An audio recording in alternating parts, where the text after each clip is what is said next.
I think the biggest change will be technology.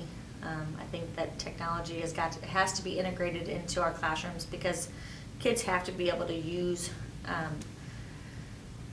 more technology to be able to do some of the things so that we can stay caught up with other countries and we can have the scientists and the leaders in our technology world coming from our schools ready to go.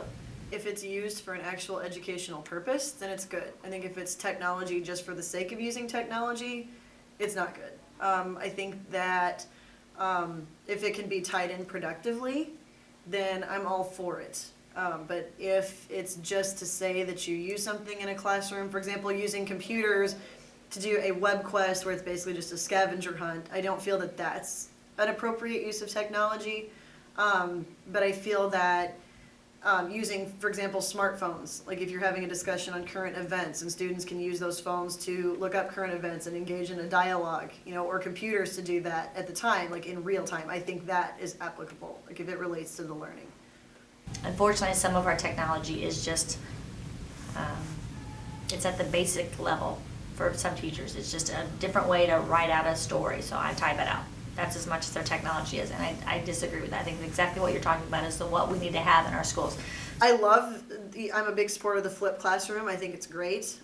It's, kind of the steps towards the online environment that so many universities are going to. So there's a lot of smart boards that you can push, and mine does not do this, these may not either, where you can record yourself. So whatever you have on the smart board could be recorded. So if a kid is gone, whatever I put up on the smart board that day, whatever I've written on there, like if I'm a math teacher, would be recorded and kids could look at it later.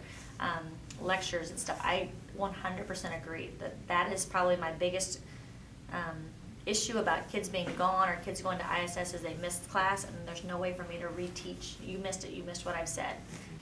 Positives, lots of them. Kids can go back and rewatch things if they missed it. It helps reviewing before tests. It helps kids who are absent because they have so many demands, sports, field trips, whatever. When I was going to school to be a teacher, oftentimes it was said to me that I am a facilitator of learning, that I am not the knowledge.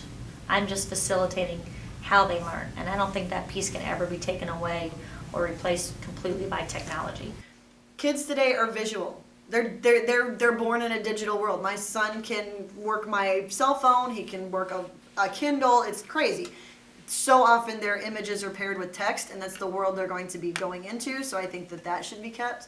Well, I think the biggest thing is inventing more ideas with technology. Our kids need to have more hands-on experiences with technology so that they can see what is going to be the future of technology. So I see that as a bonus for kids to be able to say, okay, well, what if our computers could do this? Or what if there was some kind of technology that could allow us to do this in a school? I think that would be a great way for us to start kind of creating that energy for kids to think creatively about what things haven't been invented yet or what things could be improved to make our lives simpler in the workplace.